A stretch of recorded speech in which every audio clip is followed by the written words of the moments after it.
the Spotlight on Marketing, brought to you by Armstrong Lloyd, headhunters in the B2B marketing space. I'm your host, Karen Lloyd, and today I am joined by Angela Brown, the Chief Marketing Officer at NCC Group. Angela is truly inspirational. She joined the business in January 2023, just as the macroeconomic turndown started, but since then has delivered a complete brand transformation while also working with challenging budgets. So today we're going to talk about rebranding, competing, and transforming marketing functions through the toughest market conditions. So if you're leading a rebrand in uncertain times, or you're trying to compete with others that can outspend you, or you're rebuilding a marketing team or restructuring, this one's for you. Welcome, Ange. Thank you, Karen. Thank you for having me here. Great stuff. So, as I said before, you joined NCC Group as a CMO right at the beginning of a tough market. So what drew you to take on this challenge in such a pivotal moment?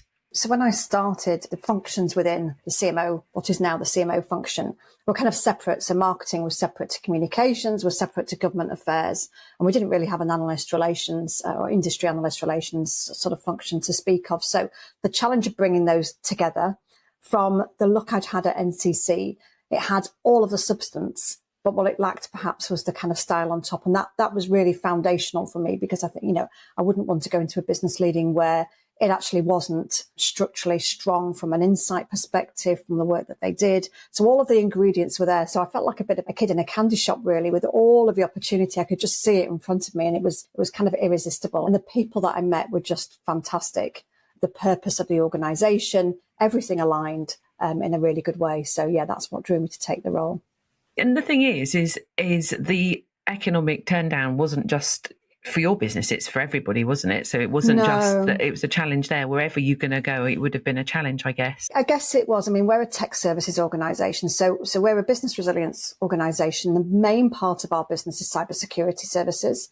We have another part of our business, which is software and IP escrow business as well. And they were both under the NCC brand at the time when I joined. In particular, at the beginning of 2023, we saw a lot of the tech firms shedding lots of jobs, cutting back lots of projects. That had a very direct impact on the revenue streams at the time of the business that were really strong, particularly in North America, with tech businesses as our clients. So it did hit hard, and it had to change very quickly what we thought we were going to be able to do from a marketing and go-to-market perspective straight off the bat.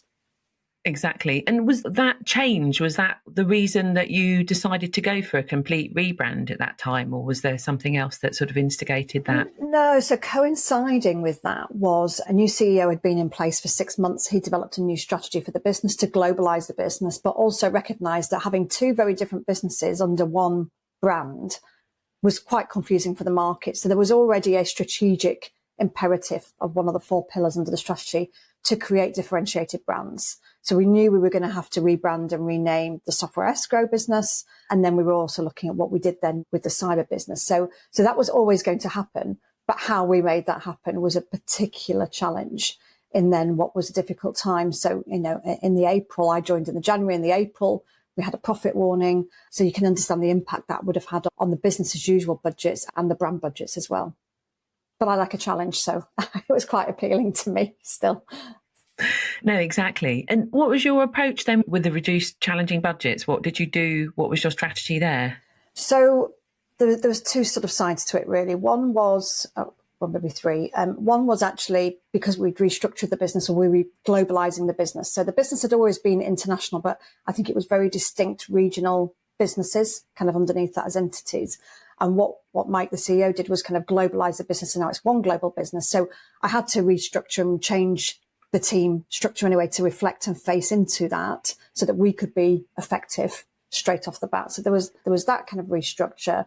There was then a look at the kinds of activity that we were doing, and lots of things were in triplicate or quadruplet across the globe. So we had some efficiencies of scale there, and we were able to look at some of the effectiveness, which is what I would have done anyway going into a new role, look at the effectiveness of the activity, what we're doing. And it was very, very, and I think lots of businesses were like this coming out of COVID. It was very, very digital heavy, leaning on one or few channels in some regions. So that gave us an opportunity. And then we had to also look at how do we tackle the rebrand. And we took probably a different approach there as well in terms of how we did that. So that was the kind of 3 areas we looked at.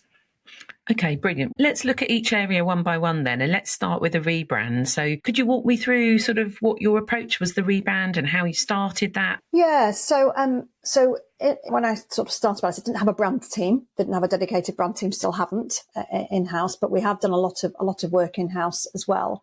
But what I did, and I think what anybody tends to do, is look at their network and say, right, who do I know that thinks and can be agile and see the opportunity that I can see? And we worked with a really small agency, somebody I'd worked before on campaigns at PwC, and brought him in, and he had a great creative network. So really, first off the bat, we had a very small kind of agency support, but actually really importantly on our wavelength and really wanting to understand the heritage of the business. So, NCC Group celebrated its 25th year this year.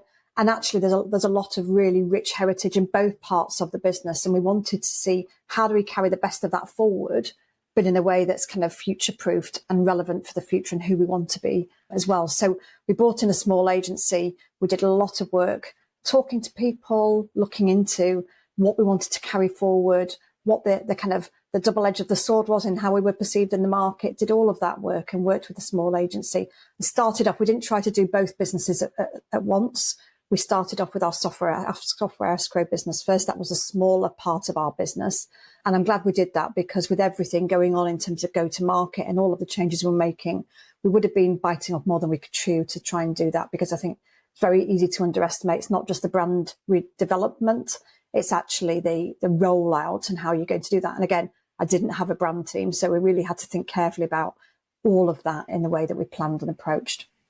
And when you said you spoke to people in that process, did you mean like you spoke internally, or you spoke to customers or new customers? Who were the stakeholders internally you spoke to? Internally and externally. So we sat as part of our very initial planning, and we identified stakeholder groups, and the brand team had some of those conversations. Now, what I did, because I didn't want to kind of lead the witness in any kind of way, and they're the professionals when it comes to brand, I understand what I want, but I'm not in the weeds doing it. So, we kind of agreed that I would do the first 5 or 10 minutes in terms of frame setting, but then I would leave the calls to give the brand team time to really have honest conversations with different stakeholder groups without feeling they couldn't say something in front of me that I might be offended by or something like that. So it was a really good process, and there's some real richness that came out of that process as well that helped us really understand what people cared about in terms of the service we provided and how they worked with us and why they came and worked with NCC.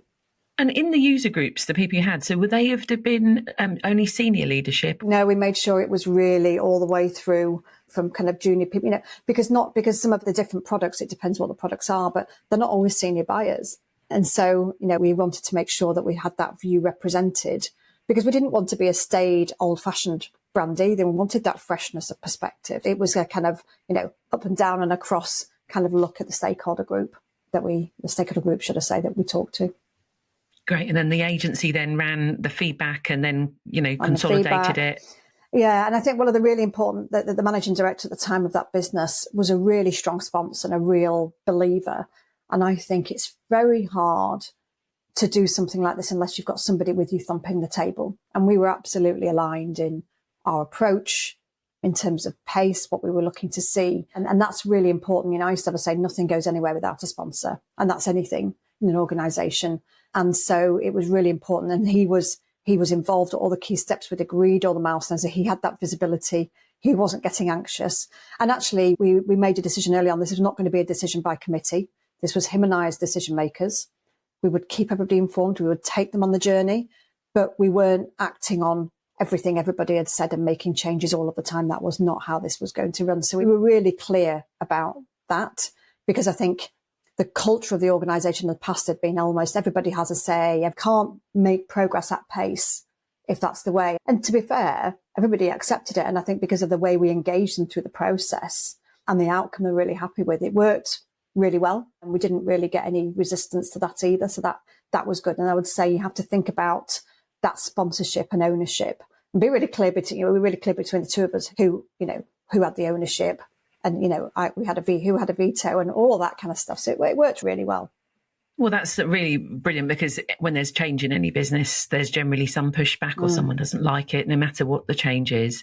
Yeah. So well done. You've managed it very well from the sound of it, and setting that framework from the beginning. Yeah, I mean, the unveiling was interesting. This is another lesson. So, I was sat in a room with the exec leadership and we kind of went, okay, so here's the logo. And the slide came out and it just sat there and it was like tumbleweeds, serious tumbleweeds. And I was like, oh my God, I think the CEO equipped, I hope he hasn't got a shield in it. I was like, oh my goodness, right? Oh my goodness, kind of thing. Sat there thinking, well, there's no going back. We're just going to have to roll with this.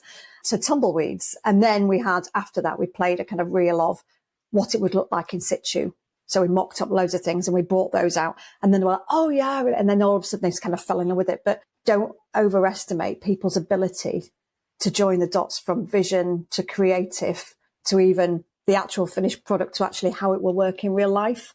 You've got to join those dots through the process, because if we hadn't had that reel at the end with how it looked in situ, we would have had a bit of kind of moment possibly. But as soon as we had, the mocked up LinkedIn, the mocked up stage, the mocked up this, it all started to come to the boldness of the messaging and the positioning with the kind of logo mark and everything else. So really think about how you are going to unveil this to key stakeholders as well, because that could have almost easily gone very wrong. But in the end, everybody was delighted. So I had a huge sense of relief. Yeah. And what would you say if you're rebranding? I mean, it's great that because it's really interesting. You said at the beginning, everyone sort of saw the logo and went, but it's beyond the logo, isn't it? And so, what would you say the pillars are of rebranding? It's always an interesting one. I don't know if you've got a framework or pillar or like process in your head of what a rebrand means. Yeah, and this is where the agency were fantastic, because they absolutely did, and they were very good at taking people on a journey around the brand archetypes, all of the structure and the foundational work. I can't take credit for that. They were fantastic. So we were able to take people on a journey from this is where we've come from, but this is what we want to be known as. And this is why this works. So almost the kind of brand technicalities we could bring into that to show them there was thinking. It wasn't just as sat doodling in a room, kind of going, oh, this shape looks nice. There was real thought into every single part, the name, the logo mark, everything, and we took some people on the journey, but again, we didn't do a kind of boat face and let people choose a name. We were really clear that we'd chosen a name and we'd chosen this and that and the other. And, you're always going to get a few detractors, but actually things take time to stick as well.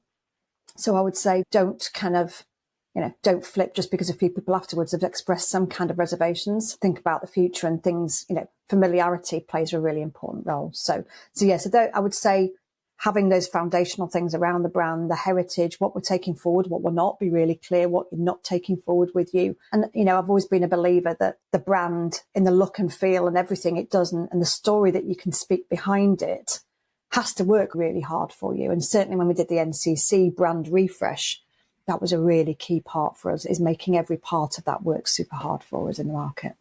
Yeah, no, that's brilliant. I had a horror story of someone once saying that they rebranded their business because the CEO had a Sunday afternoon and they just redid the logo and then came in and said, this is the rebrand on the Monday. So I think this is a good thing to say in a podcast, really, that there is a whole framework around rebranding. Absolutely. As you said, from talking to the customers to working with an expert agency to setting rules, to setting the process to get something, because branding is probably one of the most emotional parts, I think, of marketing. It's very emotive and everybody has a view. Everybody feels a sense of ownership to something. And the other thing I would say is work with your legal partners. So, we had a great legal team and, when especially if you're renaming an organization from a brand perspective, really work with them at an early stage, because you could find yourself having get what you think is a really good place, having spent money with an agency and invested a lot of time and putting yourself behind something else, almost to find out that the practicalities don't work. So, and especially if you're a global organization, just things like trademark searches, all of that kind of thing, especially in territories like the Middle East, can be super expensive. So you've got to think about those practicalities and have your eyes open, for sure. Yeah. Well, other than trademark, is there any, just in terms of domain names, any other practicalities you'd give advice on? I think, so translation as well. So what could things mean in different regions? absolutely as well. So, not so much for our what was now S Code, but was our software escrow, a software resilience business. You had to look there in the Netherlands, for example. They haven't got as many international entities, but when we were toying with the idea of renaming our cyber business, certainly we've got a much bigger international footprint, even different countries within regions. So within APAC, you're in Singapore, you're in the Philippines, in Europe, you're in lots of different countries. You've really got to think about those practicalities and really bring people in. And that's when I said earlier about no decisions by committee and everything else, but you do have to know when to listen to feedback that you can't disregard, because again, you're storing problems up in the future. So it's those I always equate it to kind of like when you're decorating, it's 90% in the prep, but that's the boring bit because we all just want to splash the paint on the wall. But actually, that bit all has to be done and done well if you're going to be able to relish the exciting bit at the end when you are doing the creative work. Does NCC stand for something? It used to, not so much now. So NCC Group, it's got its roots in the 1960s from the Harold Wilson speech on the white heat of technology and the National Computing Centre that was set up under the Labour government. And it was a public organisation founded in insight and research and with the purpose of how do we meet this technological change sort of challenge. In the 1990s, the commercial entities of that then spun up into an organisation which is now known as NCC Group and is now a listed organisation and has gone through a journey of growth through lots of different acquisitions internationally, sort of lots of boutiques. And this is all on the cyber sort of side as well. So yeah, that's a really important heritage that when we did the brand refresh for NCC Group, we've got the 3 kind of woven threads. And that's a kind of evolution of what was our logo, where there was sort of 3 what were standard flags, but nobody really knew what they were. And the story was all sort of confused and all of this kind of thing. And very clearly now we can talk about insight, innovation and intelligence being woven into the DNA of who we are, because it absolutely is, from our roots in the 1960s all the way through, and is a massive part of our purpose, which is together we create a more secure digital future. So again, in that brand refresh for NCC Group, making the logo mark work really hard for us. And whilst we didn't change our name in the end, because actually we thought it was going to be so time consuming and disruptive for the business without actually giving us the benefit at the time, potentially, what we did do was look at everything else that we're doing and being bolder in the market, because we are a global leader in cyber services. We do have the breadth of service that nobody else does. We do have this rich insight and intelligence that nobody else can really compete with. And so we've got the right to be bolder in market and braver in the market. And we absolutely wanted the brand going forward to reflect that in terms of how we wanted to be perceived and who we are, because we are, we should be really proud of it. We are a fantastic organisation. So again, we wanted the brand to really speak to that. And that was, again, a lot of the foundational work that went into the NCC brand refresh, but sending a clear signal of intent for the future as well.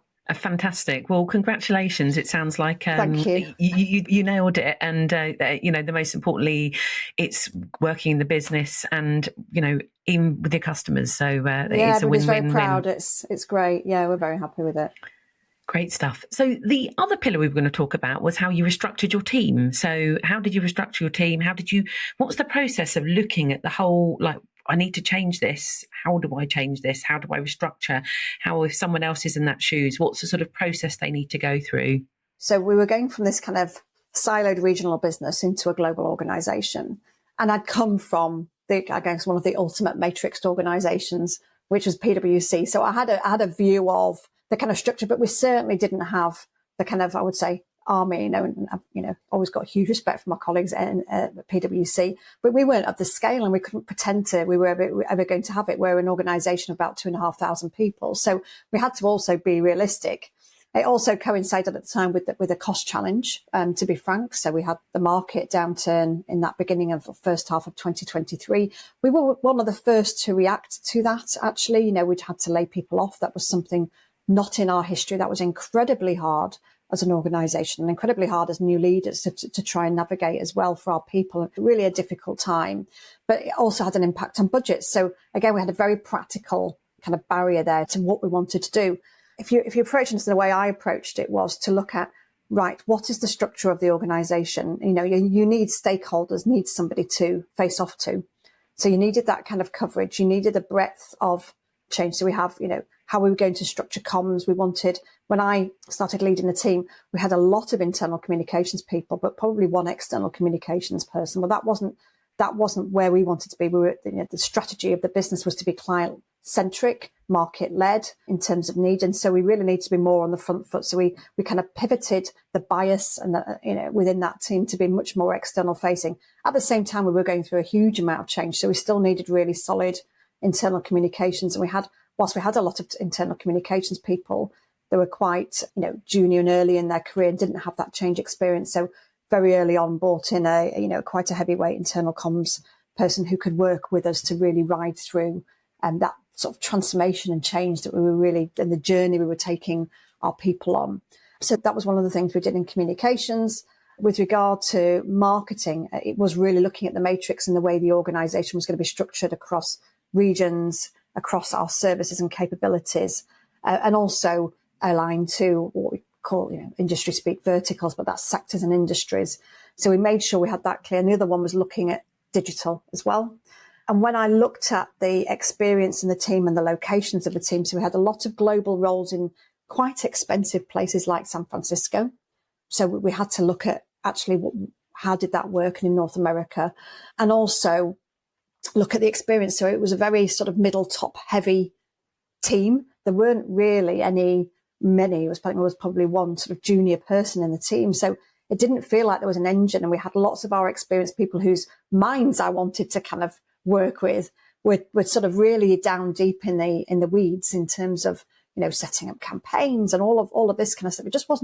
We weren't using people to their full potential. We weren't able to harness all this fantastic creativity and ideas that we had because they were so bogged down in the day to day. So we also rebalanced that. So we brought in some marketing communications executives who would work across the whole sort of CMO team to then be able to support. And that would also be our talent pipeline building up through the organization as well. We relied a lot on agencies. So again, we had to look at that. We had design agencies, we had different ones, everything looked different. So what we've done as well, because we were opening a new office in Manila, is start to create an in-house design function, because we also wanted the agility, but I wanted people who were really steeped in our brand and the quality and everything else. So there was a lot of things that we looked at, a lot of lenses that we looked at to come up with what was the structure across the team as well. So a lot of work, but I think I would say to anybody looking at this, don't underestimate how long change can take. You will have quick wins, and I would always recommend looking at what those might be, because that will buy you breathing space for the stuff that's a bit harder in terms of return to demonstrate and everything else. But I'm just super proud of the team we've got now. It's just fantastic. Yeah, it's brings me lots of happiness and joy. So yeah. No, that's great. So the secret is the internal comms, because you had the change. Maybe if you weren't having the change, it might not have needed to be beefed up. And then you're saying that the digital marketing piece was sort of changed and flattened, and so there's more all scope. All of marketing really was. So we looked at creating some consistency of layers of roles, creating a junior layer of people. We bought website into marketing because it had sat in communications. And that was a very deliberate move from me, because I wanted to demonstrate the importance of website as part of our go-to-market engine. And, we've just literally recently just beefed up our investment in our digital marketing as well. And that's been a journey. When I started, we had over 24 websites for an organization of our size. So we've been through a massive period of simplification of the websites. Because, and again, because we're a regionally siloed business, is going to go, I want to set up, we're going to go to market in Japan, so I can have a Japanese website. Well, of course you can. Was the answer, used to be the answer, would not be now. So now we're down to about 4 or 5, I think, now, which is much more manageable, because you can imagine the effort to maintain 20 odd websites it was a bit mad. So we've really been through that period of simplification, foundationally looking at things like our SEO.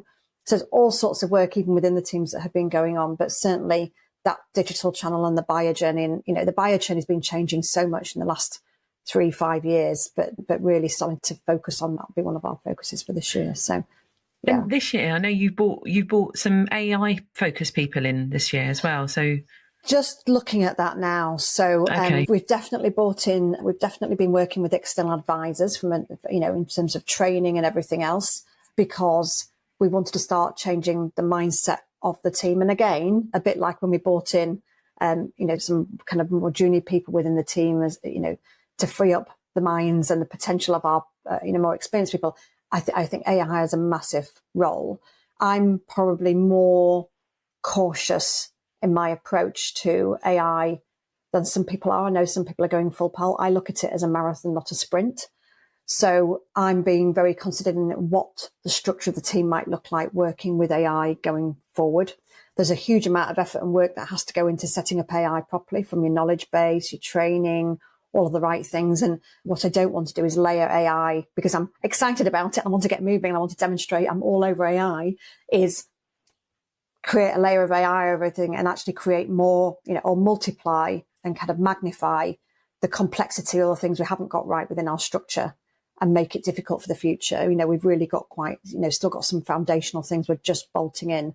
So, but all of the work we've done around the brand, all the work we've done to set up our processes with in-house design and everything else, all of that is foundational work that will really help us when we are ready to kind of hit the button on how we really harness AI. So yeah, we have been doing quite a bit of work just to kind of get in the mindset and everything else, and look at the potential and understand where we think AI will have the biggest impact, because it won't be everything.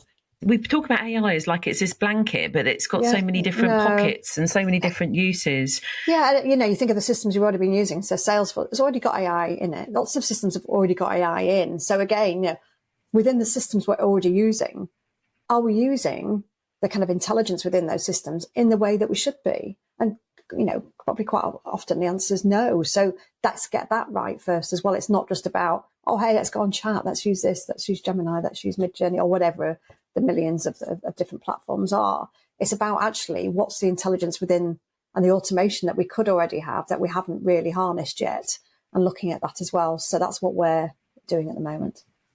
Oh, fantastic. Now, the one thing we haven't spoken about is the reduced budgets. And compared to, you guys, you punch above the weight compared to other companies that have got huge budgets. They're huge cybersecurity companies that you're competing with. So how do you nimbly compete with those companies without the big budgets? Yeah, I mean, it was a bit of a perfect storm, sort of double whammy challenge, really, because in 2023 we had the profit warning. So that obviously meant budgets were reduced. We had to also roll out the rebrand within our existing budget.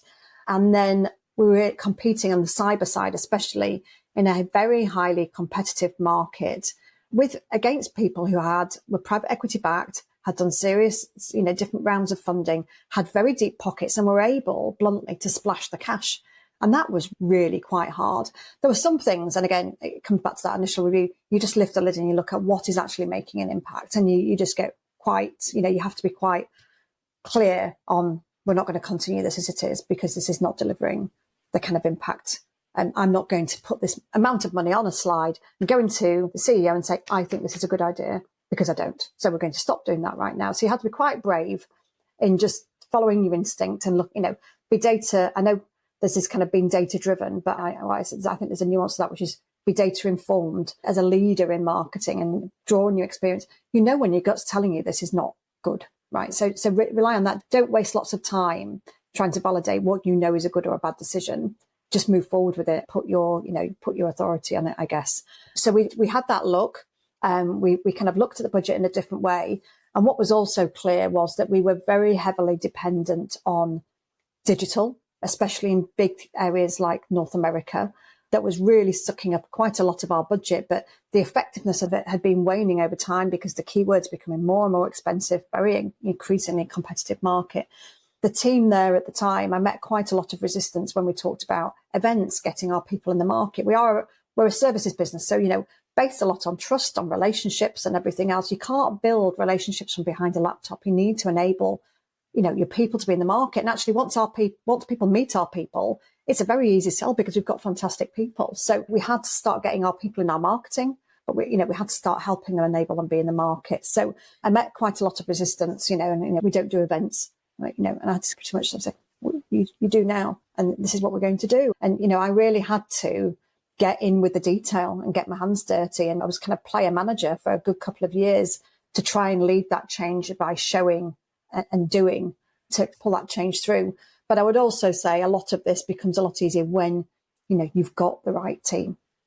Don't be tempted to rush if you're doing a restructure or you're looking at your team. Don't be tempted to rush to find people and make do, because everything becomes a lot easier when you've got the right people in play as a team. And it's not just their experience, it's how they work together and that mindset and the values. All of that is super, super important. So we really, we had a challenge. We very quickly cut things that we knew, or I just knew were not something I was prepared to stand behind, actually. We looked at the data of a lot of things. When we made changes, some of it a lot more gradual because we couldn't run in some places, but straight away we could buy ourselves some slack in the budget. But it was a challenge, when we were going through a period of transition and restructuring a team. I think at one point we were down to sort of, half or 2/3 in terms of people, but crikey, the people that, that are still here in the team now that have really pulled through, and it was all hands on deck, and just super proud of that, the team and the way everybody pulled through, because we knew we had a vision and we kind of pulled through and they believed, and that's not to be underestimated either. They really did put their faith in me and I'm very grateful. But, I think now we sort of see the outcome of that. So it was, I'm not going to say it wasn't hard, because it really was. I mean, it was hard for individuals and for people, and everybody goes through an emotional journey of change at different times. And you've got to let people work through that journey as well as you're under pressure to kind of, deliver in terms of go to market. Sales targets never go down. So, and again, I think, the other thing I would say is the partnership of working with sales is really important. And I've always, I was at PwC, I've had roles where we've just all sat around one table and business development has been one side, marketing has been the other. And it's you're two sides of the same coin. And I think the minute you get into this kind of finger pointing, is not helpful. The buyer journey has lots of blurry parts. And the way you work together should be like that as well, because that represents the journey. It's not, there aren't clear silos, there aren't clear areas. So you really got to work together and kind of work through those. No, amazing. Well, we're running short of time, but it's been an absolute breath of fresh air, because in this environment, so many people are in extreme toxicity about changes. And I speak to people on a daily basis that, they've had changes going on in their business and they want to leave. But the fact your team have stayed consistent, and the ones that have stayed and they've gone on and they've championed, is a real testament to the leadership of the business and the culture. And I think that's the bit that many companies underestimate in this market. They're kind of like, well, we're changing. If you don't like it, just go, rather than just bringing people together and, and valuing people. And I think that's been the big differentiator of why your business has succeeded, and while, you've been a massive contribution to evoking that culture. So congratulations. Oh, thank you. Yeah, it's been great. I had some very good advice I lent on a while back, which was, you'll always have kind of almost three different camps of people. You'll have the ones who don't get it and don't want to go with you. You'll have a group that are kind of sitting on the fence, and you'll have those that get it and want to go with you. And the temptation is to invest a lot of emotional energy trying to convert that cohort that don't want to. And you've got to focus on the other thirds. And that was advice I kind of took to heart and kind of, worked this time. So it's all good. Fantastic. Well, thank you so much. So that brings us to the close of today. I'm really lucky to be a podcast host and speak to brilliant marketings like Ange. I'm a passionate marketer myself, and also a headhunter and the managing director of Armstrong Lloyd sales and marketing search firm. So if you're looking to grow your team and you'd like a conversation of what the market currently looks like, please drop me an email at karen@armstronglloyd.co.uk. Thanks for joining us, and hope you enjoyed listening to how Ange has been on the transformational journey.